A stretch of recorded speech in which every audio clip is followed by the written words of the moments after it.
Aujourd'hui, nous vivons une particularité dans l'histoire de l'humanité, c'est que nous vivons dans un monde fini, pour la première fois. C'est-à-dire que nous avons abattu toutes les frontières physiques de notre planète.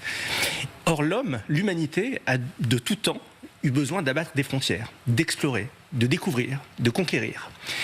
Et quelque part, ce que vivent les milliardaires ou ce qu'ils cherchent, ça explique ce que la classe moyenne occidentale aujourd'hui vit extrêmement mal et ce qui explique la montée des populismes, c'est précisément l'absence de perspective d'exploration, l'idée selon laquelle extrêmement angoissante que nous vivons dans ce monde fini.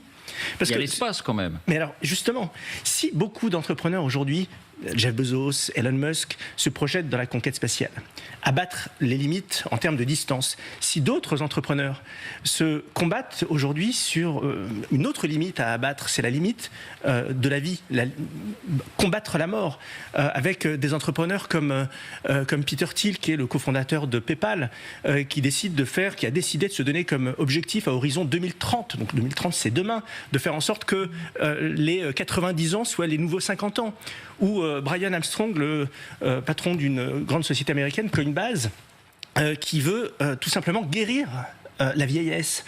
Et ce que nous voyons là, ou alors Sam Altman dans un tout autre domaine, qui veut créer une énergie libre, illimitée et gratuite. Derrière certains de ces projets, et notamment ceux qui touchent à la conquête spatiale ou même à l'exploration des fonds marins, il y a cette idée d'exploration et de conquête qui est propre à la nature humaine et qui, je vous le dis, va se développer de manière phénoménale ces prochaines années, ces prochaines décennies, et notamment grâce à la science. Abattre des frontières mentales. Mais je vous ai donné l'exemple de Sam Altman qui a envie avec la fusion nucléaire. Sam Altman, il faut rappeler, c'est OpenAI, c'est-à-dire ChatGPT. Qui investit massivement dans la fusion nucléaire et qui s'est donné pour mission de créer une énergie libre et gratuite. Alors, c'est peut-être un délire paranoïaque, il n'y arrivera peut-être jamais, mais s'il y arrive, imaginez l'apport pour l'humanité. Mais c'est un autre registre. Mais non, c'est pas un autre registre. Quand Elon Musk dit on va conquérir Mars et on va terraformer, c'est son expression, Mars. Alors on peut dire on n'a pas besoin d'aller conquérir Mars, il y a des lieux très intéressants sur Terre, et c'est vrai. Sauf que, encore une fois, l'humanité et la jeunesse a besoin d'un imaginaire, a besoin de se dire que nous sommes dans un monde qui est potentiellement infini, que tout est possible, que c'était une formule d'Einstein, que le rôle de l'être humain, c'est d'explorer des univers qui sont considérés comme aujourd'hui comme étant impossibles. Il pourrait commencer à s'explorer lui-même. C'est ça ?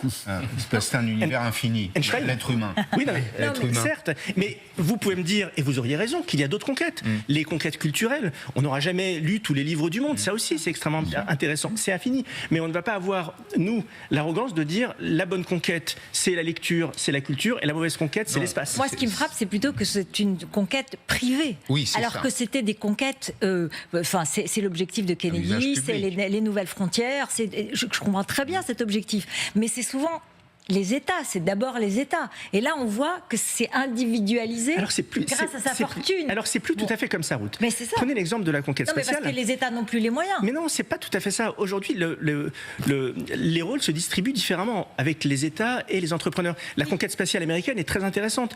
Le monopole était celui de la NASA, de l'État américain. Aujourd'hui, la NASA bosse avec un entrepreneur qui s'appelle Elon Musk, qui envoie des hommes demain sur la Lune et après-demain sur Mars. Les quelques projets caricaturaux que l'on peut voir ici ou là ne doivent pas éluder le fait que les barrières vont tomber. Et certains en feront bon usage et d'autres n'en feront pas bon usage. Et le vrai débat moral et philosophique de ces prochaines décennies, et notamment s'agissant des révolutions technologiques et scientifiques, sera précisément sur ce terrain-là.